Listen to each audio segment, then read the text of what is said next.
8h45 sur Direct Marché, nous sommes de retour en compagnie de Guy Maumani, coprésident de Groupe Open. Bonjour. Bonjour. Alors il y a quelques semaines, c'était fin octobre, vous avez publié le chiffre d'affaires du troisième trimestre de l'ordre de 62,3 millions d'euros en croissance de 7,1% avec une croissance organique également de 3,7%. Alors pour information, vous réalisez 90% de votre chiffre d'affaires en France. Alors la France quand même, on rappelle, ça n'offre pas la plus grande croissance actuellement, c'est plutôt le mauvais élève au niveau macroéconomique en Europe. Bon, on a l'impression que le secteur numérique se porte bien en France alors. Le secteur numérique se porte bien en France, même s'il faut préciser qu'il a une croissance de 1%, mais il faut approfondir, je dirais, les composantes de ce secteur numérique, parce qu'il y a 90% du secteur qui est plutôt en décroissance parce qu'il s'agit de grands projets de rationalisation, d'industrialisation, sur lesquels d'ailleurs Open est très bien positionné. Et par ailleurs, il y a tout ce qu'on appelle justement la transformation numérique qui est très porteuse actuellement, avec 20 à 25% de croissance. Et là aussi, Open, sur la mobilité, l'Internet des objets, bénéficie de cette croissance. Donc vous voulez dire qu'il y a 80% de l'activité qui est aujourd'hui un petit peu en décélération, et par contre, le 20% dont on va reparler après, qui un peu le vivier, le futur potentiel de l'activité, c'est ça? Absolument, mais même sur la partie qui est en décélération pour l'ensemble du marché, Open, par ses offres d'industrialisation, avec ses centres de services, ses centres de production à Lille, Nantes, Lyon, Grenoble, prend des parts de marché par rapport à des grands industriels qui, eux, vont proposer par exemple de l'offshore en Inde ou ailleurs. Oui, c'est vrai que vous avez pris ce parti de ne pas aller sur l'offshore, de privilégier donc les acquisitions en France. Vous avez fait beaucoup d'acquisitions d'ailleurs d'importance depuis quelques années. On note notamment Qualitech, PEA Consulting il y a 2-3 ans, et aussi Teamlog et Silis, donc des acquisitions importantes. Alors là, c'était plutôt au mauvais moment, c'était en pleine crise.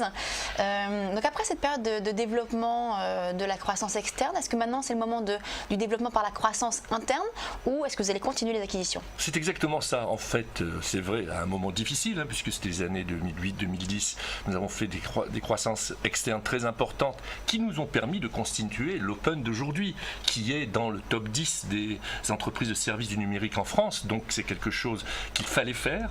Mais depuis 2 ans, là au contraire, nous sommes stables, nous sommes une référence et beaucoup d'attractivité pour nos clients, pour nos collaborateurs, ce qui nous permet aujourd'hui de nous focaliser sur la croissance organique. C'est d'ailleurs ce que l'on voit dans nos chiffres, et qui nous permet de prendre des parts de marché dans un environnement plutôt instable, justement, puisque comme vous le savez, il y a beaucoup de rapprochements actuellement. Voilà, et c'est là que nous faisons plutôt la différence par notre stabilité. Alors oui, c'est vrai qu'il y a beaucoup comme vous dites, beaucoup de rapprochements en ce moment. On note Atos, Bull, et puis aussi le rapprochement Staria-Sopra.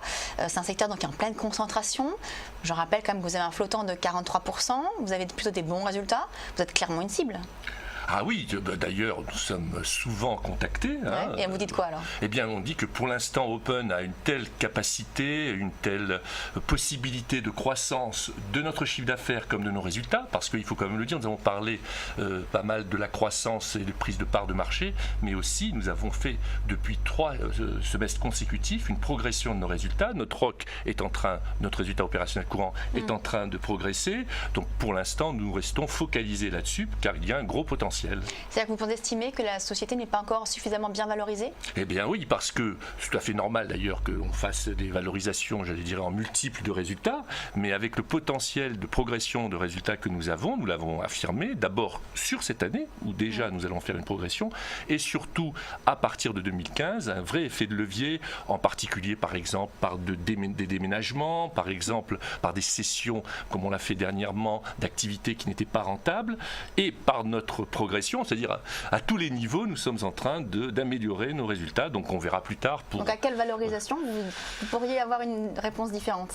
Je dirais que ce n'est pas en ces termes que se pose la question. Pour l'instant, Open a une vraie dynamique qui est reconnue sur le marché. C'est vrai que nous sommes régulièrement contactés, donc il y a, c'est vrai, un aspect un peu spéculatif qu'il ne faut pas négliger, d'ailleurs qui n'est pas du tout dans notre valorisation, mais pour l'instant, ce n'est pas à l'ordre du jour. Alors on va parler un petit peu de cette révolution numérique. Depuis quelques années, en effet, on voit cette constante évolution du numérique, la mobilité, les SMARTs, ce qu'on appelle donc les Social Mobility Analytics Cloud and Security. quelle est l'ambition de Groupe Open dans cet environnement qui est en pleine évolution? Eh bien, c'est clairement ce que nous disions tout à l'heure quand je parlais de la transformation numérique. Je faisais référence à ce vocabulaire un peu technique des SPACs, sur lequel Open est très bien positionné. Nous sommes vraiment reconnus là-dessus. Nous avons gagné de très très beaux contrats dans la mobilité, le testing sur la mobilité, l'Internet des objets. Donc c'est vraiment un secteur extrêmement porteur. Et d'ailleurs, je crois que c'est une vraie partie de l'explication de notre croissance.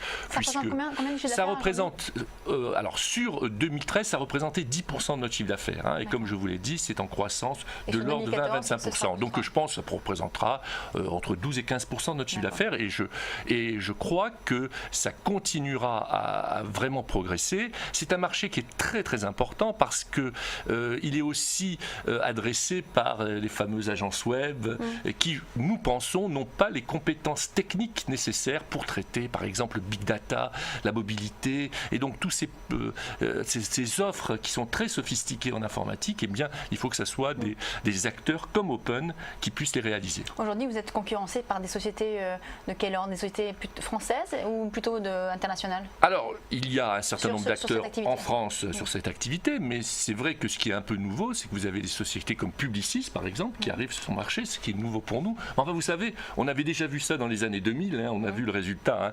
Je crois qu'il ne faut pas sous-estimer l'aspect informatique, technologique de cette transformation numérique. À nous de l'enrober dans un environnement de communication, de graphisme, de design, mais c'est justement des entreprises comme les nôtres qui vont porter cette transformation, avec justement aussi des DSI, donc des directeurs des systèmes d'information, qui eux aussi doivent évoluer par rapport à la problématique métier. Alors une actualité, donc lundi, vous allez rentrer dans un nouvel indice, l'indice Internext PEA-PME 150. Alors clairement, ça représente quoi pour Groupe Open d'entrer dans ce nouvel indice? Écoutez, c'est une très bonne nouvelle. D'abord parce que nous rentrons dans un indice qui aura, j'espère, une forte visibilité, ce qui n'était pas le cas jusqu'à présent. Mais c'est aussi une affirmation du fait, quelque chose d'ailleurs qui a été assez sous-estimé, je pense, du fait que si vous voulez aujourd'hui investir dans la technologie, dans une entreprise service numérique qui a une certaine taille, qui a une certaine liquidité, qui a de la croissance, de la rentabilité, qui distribue des dividendes, eh bien Open est quand même la première cible, on va dire, de ce point de vue-là. Donc c'est intéressant pour les investisseurs, pour les particuliers, de savoir que là, vous avez une vraie reconnaissance du fait que Open le titre Open bénéficie du PEA-PME. Plus de visibilité pour vous. C'est indéniable, c'est indéniable. Alors vous êtes président du Syntec numérique, qui représente 1500 adhérents. Ça regroupe donc toutes les entreprises du service numérique en France. Alors on a vu, là, c'était hier, le secrétaire d'État au numérique, Axel Lemaire, qui a donné les noms des 9 premières villes à avoir obtenu le fameux label French Tech. Qu'est-ce que vous pensez, vous, de ce label? Eh bien, écoutez, d'abord, il faut rappeler que le Syntec numérique regroupe les entreprises du service du numérique, comme vous l'avez dit, mais les éditeurs de logiciels, le conseil en technologie, les start-up, les nouvelles sociétés du monde du web. Donc, évidemment, nous soutenons cette initiative. Nous félicitons la ministre et évidemment Mme Pellerin, qui était à l'origine de cette initiative. Nous sommes très satisfaits que la France prenne conscience que le numérique est l'outil de la transformation de notre pays, est l'outil de la modernisation de l'État, et par conséquent, il ne faut pas l'oublier, dans les régions, il y a beaucoup d'entreprises du numérique. D'ailleurs, comme on l'a dit tout à l'heure, Open est très présent en région, et je crois que c'est une excellente initiative. Ouais. Alors, vous êtes, ce secteur du numérique dont vous dites, il y a beaucoup de création d'emplois dans ce secteur.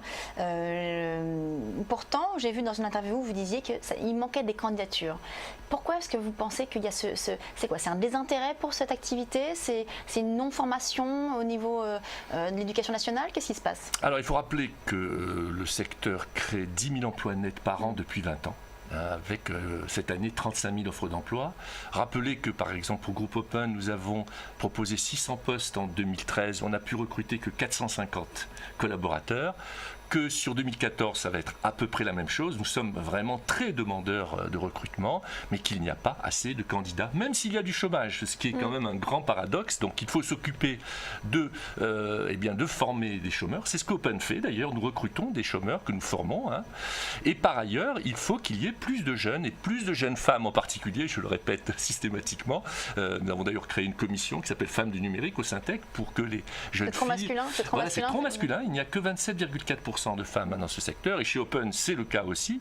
Donc il faut absolument qu'il y ait plus de candidats en général, plus de jeunes femmes, donc développer l'attractivité de ces métiers. Ça, c'est un message que vous adressez à qui? Aux politiques?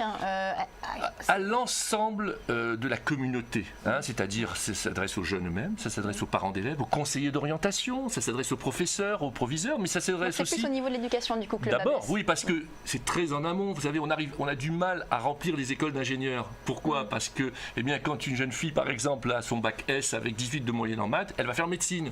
Donc, si vous voulez, il faut qu'à un moment, on leur dise, écoutez, orientez-vous vers des professions où il y a des jobs plutôt bien payés et pas du tout avec l'image que vous pouvez en avoir. Et donc, à part délivrer ce message, est-ce que vous avez des actions concrètement sur le terrain pour justement inciter un peu plus les jeunes à venir vers cette filière du numérique? Absolument. D'ailleurs, vous savez qu'il y a maintenant une option ISN au bac, hein, informatique et sciences du numérique. Nous avons obtenu, et ça c'est une grande satisfaction, que depuis l'école primaire maintenant, il y ait dans les travaux extrascolaires, les activités extrascolaires, eh bien qu'il y ait des cours de coding. Tout ça, ça va permettre justement de démystifier, hein, d'attirer plus les enfants. Des développeurs. Voilà, des développeurs. Et puis, on contribue, comme vous le savez peut-être et comme on le voit, hein, à justement faire la promotion de ces métiers. Nous intervenons à l'ONICEP, nous intervenons dans les universités, la journée GEMNUM, la journée du numérique, et Open est très actif. Par exemple, nous avons fait un salon de recrutement virtuel. Vous voyez, donc là vraiment, on est vraiment très actif sur ces sujets-là pour montrer que, eh bien, on peut recruter énormément de gens et vous n'avez même plus besoin de vous déplacer. Bon.